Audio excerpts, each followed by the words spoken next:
सारनी बोजन वालन मेन नमस्कार।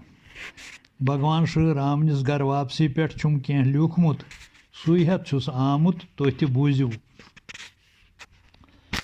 भगवत माया लज दुम दामस आज श्री रामस घर अचुनुई। भगवत माया लज दुम दामस आज श्री रामस घर अचुनुई। तमिची वसुद्रस अयोध्या धामस आज श्री रामस घर अचुनुई। तमिची वसुद्रस अयोध्या धामस आज श्री रामस घर अचुनुई। लिव डूव लजम शहर तो गामस वुच राम नावस क्या महिमा। लिव डूव लजम शहर तो गामस वुच राम नावस क्या महिमा। त्रभवन सकर्यो वमिस प्रणामस आज श्री रामस घर अचुनुई। त्रभवन सकर्यो मिस प्रणामस आज श्री रामस घर अचुनुई। द्रस लोग सरसे भारत वर्षस हर्षस पेठ लोग शादियाँ नई। द्रस लोग सरसे भारत वर्षस हर्षस पेठ लोग शादियाँ नई। तीर्थ फल मेलते अस्य नामस आज श्री रामस घर अचुनुई। तीर्थ फल मेलते भक्तन नामस आज श्री रामस घर अचुनुई। गंग जल बरी बरी नटी मंज त्रामस गोड श्री राम शान करुनुई।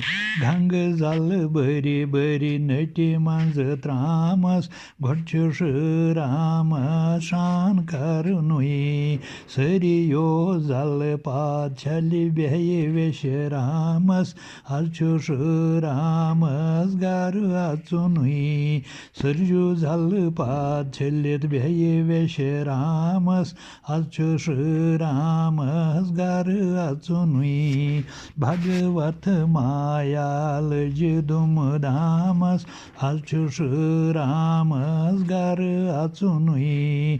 तमिची वसुद्रस अयोध्या धामस आज श्री रामस घर अचुनुई। न्यारमल नब आवछ वहरवित परवित आज पानुनुई पान। न्यारमल नब आवछ वहरवित परवित आज पानुनुई पान।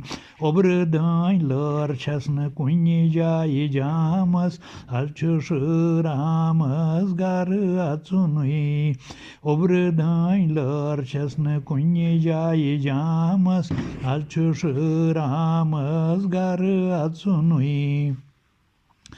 मोदियन तप बल करी बड़ी बड़ी कार सपना होवन साक्षात्कार। मोदियन तप बल करी बड़ी बड़ी कार सपना होवन साक्षात्कार। अमच लव करमज पन्निस आरामस आज श्री रामस घर अचुनुई। अमच लव करमज पन्निस आरामस आज श्री रामस घर अचुनुई। भगवत माया लज दुम धामस आज श्री रामस घर अचुनुई। 500 वहर म्यूल न्याय श्री रामस हाल क्या असे खास हामस छु। 500 वहर म्यूल न्याय श्री रामस हाल क्या असे खास हामस छु।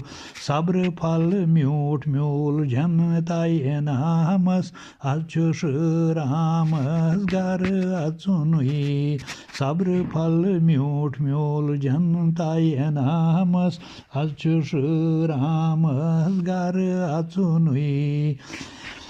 भगवत माया लज धूम धामस आज रामस गर अचुनुई मेते सूजिम शब्द अयोध्याय धामस जव रामस बुते प्यम याद मेते सूजिम शब्द अयोध्याय धामस जव रामस बुते रोज याद तवै चेर लोग अभिलाष निष्कलामस आज रामस गर अचुनुई मेते सूजिम शब्द अयोध्याय धामस ध्यवश रामस बुते रोज याद तवै चेर लोग अभिलाष निष्कलामस आज रामस गर अचुनुई भगवत माया लज धूम धामस आज रामस गर अचुनुई तमिची वस द्रस अयोध्याय धामस आज रामस गर अचुनुई मुबारक सारनी।